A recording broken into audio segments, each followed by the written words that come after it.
21वां अध्याय।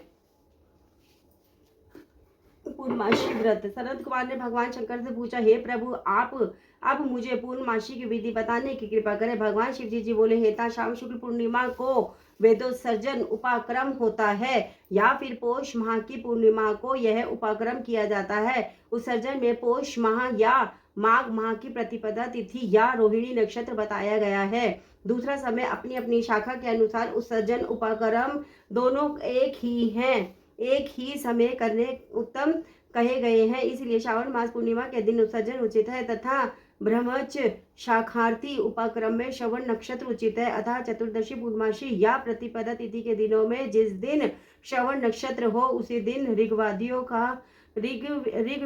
का उपाक्रम होता है। यजुर्वेदियों का उपाक्रम पूर्णिमा में तथा सामवेदियों का उपाक्रम हस्त नक्षत्र में होता है। उपाक्रम गुरु और शुक्रास्त नक्षत्र में भी हो सकता है। गुरु तथा शुक्रास्त नक्षत्र में पहले उपक्रम का शुभ आरंभ ना करे, यह शास्त्रों का कथन है। ग्रहण तथा संक्रांति आदि योग या दुष्ट समय आ जाने पर उपक्रम दूसरे काल में करे। हस्त युक्त पंचमी या भाद्रपद पूर्णिमा के दिन अपने अपने ग्रह सूत्र के अनुसार उत्सर्जन उपाक्रम करे। मल मास में शुद्ध पक्ष में उत्सर्जन उपाक्रम करना चाहिए। यह दोनों उत्सर्जन उपाक्रम नित्य हैं, इनको प्रतिवर्ष नियम से करना पड़ता है। उपाक्रम के समाप्ति पर द्विजातियों के समक्ष उसी सभा में श्रेष्ठ दीप समर्पण करना चाहिए। उसे आचार्य या अन्य ब्राह्मण को दे देना चाहिए। प्रथम सोने, चांदी या तांबे के पात्र में एक किलोग्राम गेहूं रखकर उसके ऊपर आटे का बना कर रखे। उसमें घी या तेल भरकर 3 बत्तियां जलानी चाहिए तथा पान सहित ब्राह्मण को देकर दक्षिणा देनी चाहिए। ब्राह्मण का पूजन कर यह मंत्र बोले, यह श्रेष्ठ सभा दीप दक्षिणा तथा पान सहित देव देवार्थ हेतु भेंट कर रहा हूँ। मेरे सभी मनोरथ पूरे हो तथा पुत्र पौत्र आदि का भविष्य उज्जवल हो, यश की वृद्धि हो। इस प्रकार 5 वर्ष पश्चात उद्यापन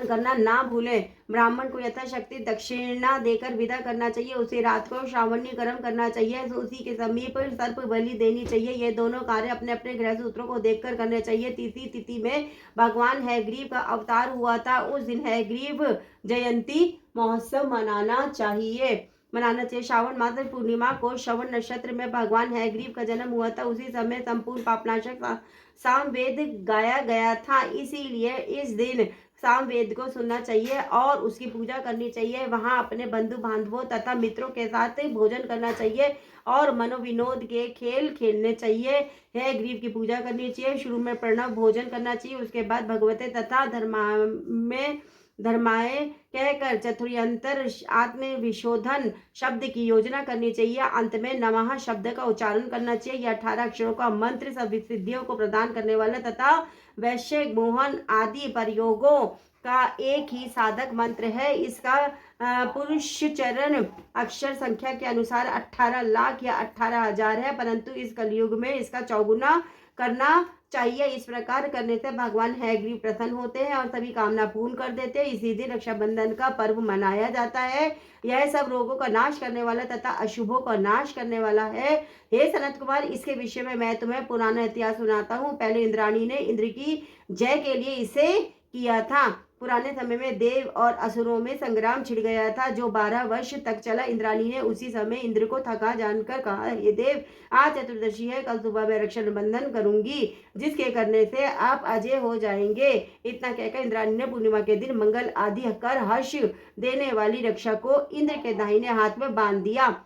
इंद्र ने रक्षा बंधवाकर ब्राह्मणों के साथ स्वास्थ्य वाचन किया और इसके बाद असुर सेना पर आक्रमण कर दिया। ये देखते ही देखते इंद्र ने बलशाली असुरों पर विजय प्राप्त कर ली। भगवान भोलेनाथ बोले, हे सनत कुमार, श्रावण मास की पूर्णिमा के दिन मनुष्य को प्रातःकाल श्रुति स्मृति विधान द्वारा स्नान करना चाहिए। संध्या जप आदि करके पितर देवता और ऋषि तर्पण करना चाहिए। सोने के पात्र की सुरक्षा बनाकर उसको स्वर्ण के सूत्र से बांधकर मोती आदि द्वारा विभूषित स्वच्छ रेशम के बने विचित्र ग्रंथि युक्त पत्र गुच्छों से सुशोभित सरसों चावल को अंदर रखकर आकर्षक बनाना चाहिए। वहां कलश रखकर उसके ऊपर पूर्ण पात्र में रखनी चाहिए। सुंदर आसन पर सगे संबंधियों सहित बैठक मंगल गान करना चाहिए। इसके बाद ये निबद्धो बलि राजा दानवेंद्रो महाबलहा तेन बंध्यानामि रक्षे माचलः मंत्र का उच्चारण करना चाहिए। ब्राह्मण, क्षत्रिय, शैष्य, शूद्र तथा अन्य व्यक्तियों को भी पहले ब्राह्मणों की पूजा करके रक्षाबंधन करना चाहिए। इस प्रकार जो रक्षाबंधन करता है वह सब दोषों से छूट जाता है। परंतु रक्षाबंधन का कार्य भद्रा नक्षत्र में कदापि नहीं करना चाहिए। भद्रा नक्षत्र में इसको करने से विपरीत फल प्राप्त होता है। जय जय श्री राधे, जय जय श्री राधे, जय जय श्री राधे। नमः पार्वती पते हरे हरे महादेव। शंभु शंभु शंभु। इसके आगे का पाठ हम अगली बार